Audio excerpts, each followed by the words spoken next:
All right, welcome to part 3 of session 5, talking about the presidency in crisis, the Nixon, Ford, and Carter administrations from 1968 to 1980. So in 1968, Johnson decides not to run again, and his vice president runs against Nixon, who ran against Kennedy in 1960 and lost. Richard Milhous Nixon is not very physically attractive. He also lacked grace, wit, and charisma. But there he is with the king of rock and roll, Elvis Presley, later in his presidency. Also this time you have the rise of the counterculture of the 1960s. So the counterculture was a huge change. The 60s starts off with Camelot and ends with basically the Vietnam War in full swing. The Vietnam War was a means for the counterculture where young people could openly question the status quo, don't trust anyone over 30, and decisions being made by the older generation. I think we're kind of seeing that happen a little bit again now. If you look at the upcoming election this Tuesday. The birth control pill was introduced in 1960. It gained popularity, leading to a sexual revolution that changed the lifestyles of many. For those who had dropped out of the traditional society, they were known as hippies. Some of these hippies moved to the Haight-Ashbury section of San Francisco, where they became flower children, believing that peace could be found in nature. Also in August of 1969, over 300,000 people went to Bethel, New York for the Woodstock Music and Art Fair. They experimented with illegal drugs like LSD, which altered people's minds. Counterculture papers like The Village Voice promoted radical ideas. You also have radical leaders like Abbie Hoffman, who was a social and political activist in the United States, who later co-founded the Youth International Party. They were known as Yippies. He later became a fugitive of the law, and he was living under an alias for dealing cocaine. Hoffman was also arrested for conspiracy trying to incite a riot that led to violent confrontations during the 1968 Democratic Convention in Chicago, along with other gentlemen like Jerry Rubin, David Dillinger, Tom Hayden, who just actually recently died, Rennie Davis, John Froines, Lee Weiner, and Bobby Seale. This group was known as the Chicago Eight. And when Seale's prosecution was separated from the others, they were known as the Chicago Seven. Hoffman came into prominence in the 1960s and continued his radicalism into the 70s and has remained a symbol of youth and rebellion ever since. Then you also have Jerry Rubin, who demonstrated on behalf of left-wing causes after he dropped out of Cal Berkeley. His first protest was protesting the refusal of a local grocer to hire African Americans, and soon he led his own protests and organized the Vietnam Day Committee that led some of the big protests against the Vietnam War. So once Nixon was in office in 1969, inflation was basically running out of control. So Nixon wanted to cut spending and balance the federal budget, but he also did not want to stop Johnson's Great Society. So he modified the system with what he called new federalism. Basically turning federal money over to the states' governments so they could run social programs. And new federalism expanded government bureaucracies. So you also see that he imposed wage and price freezes across the country. He dropped federal efforts to enforce school integration laws. He was elected with Southern support, mindful of polls showing that the Americans were opposed to forcing kids to take buses across neighborhoods to achieve racial balance. That was desegregation.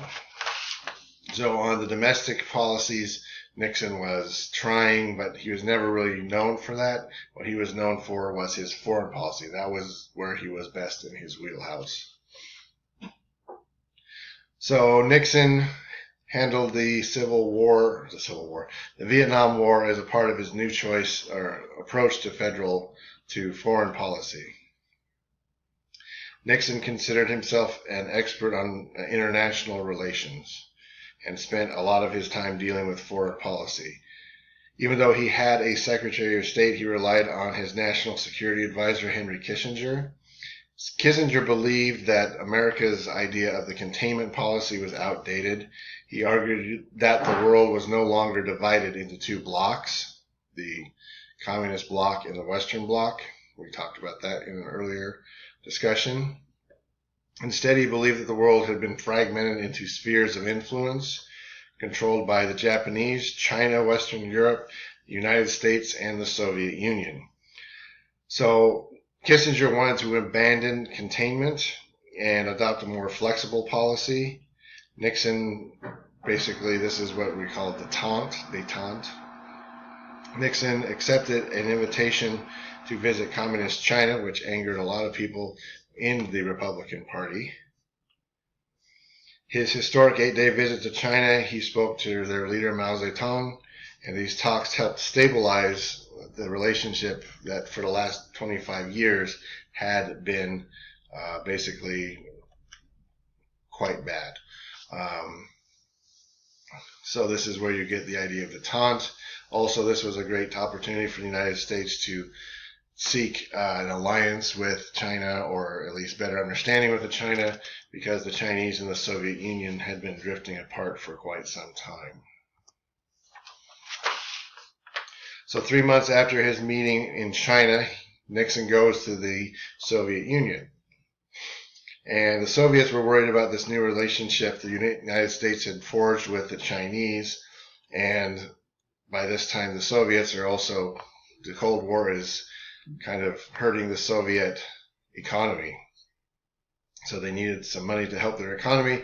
So they wanted to slow down the nuclear arms race that had started back in the 60s. So the Senate ratifies, or Nixon comes up with the treaty. The Senate ratifies the treaty known as SALT I, and that is the Strategic Arms Limitation Talks. SALT I is the first treaty. This treaty limits deployment of offensive weapons. Later they come up with SALT II, which is the limited deployment of defensive weapons, so anti-ballistic missiles. Nixon agrees to sell the Soviets $150 million worth of wheat, corn, and other grains over the next 3 years. Basically, that number amounted to 1/4 of all American grain that we had produced.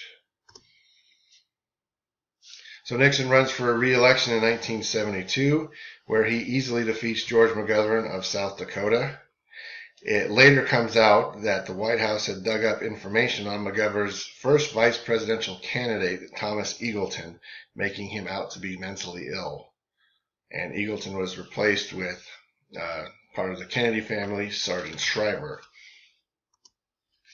The problem was that we were talking about Nixon as kind of a paranoid guy, and this was part of what's going to be known as the Watergate scandal. This is how badly he wanted to win. So Watergate is Nixon's downfall. So in June of 72, 5 men working for the committee to re-elect the president, acronym CREEP, yes, that is really what it was, broke into the DNC headquarters at the Watergate Hotel and set up listening devices, and they were caught.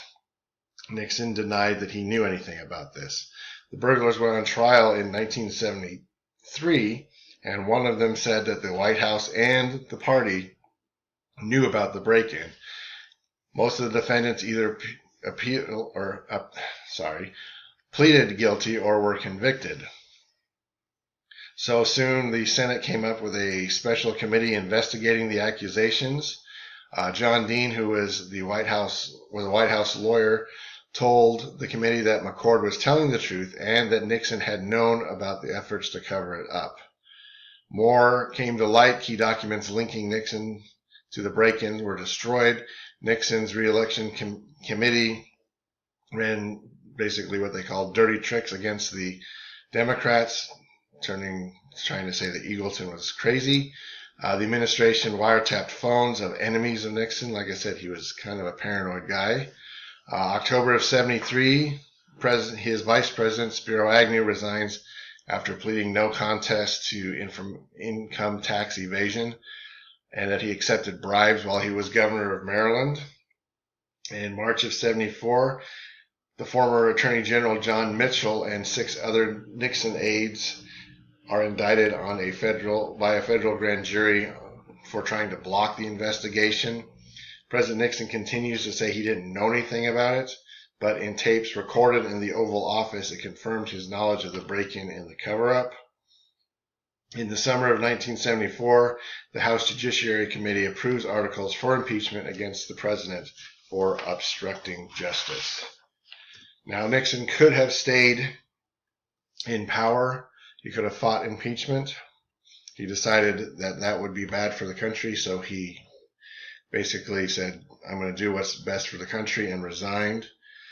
So on August 8th, 1974, Nixon submitted a one-sentence letter of resignation and went on TV and said, quote, I have always tried to do what is best for the nation. He is the first and only man, the first and only man to resign the presidency.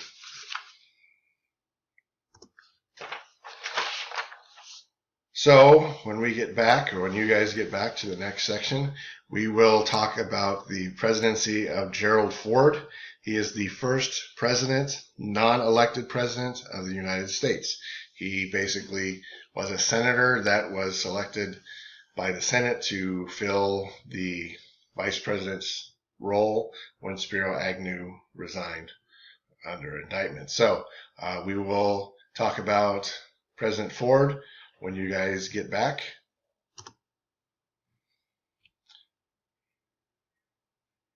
Stop.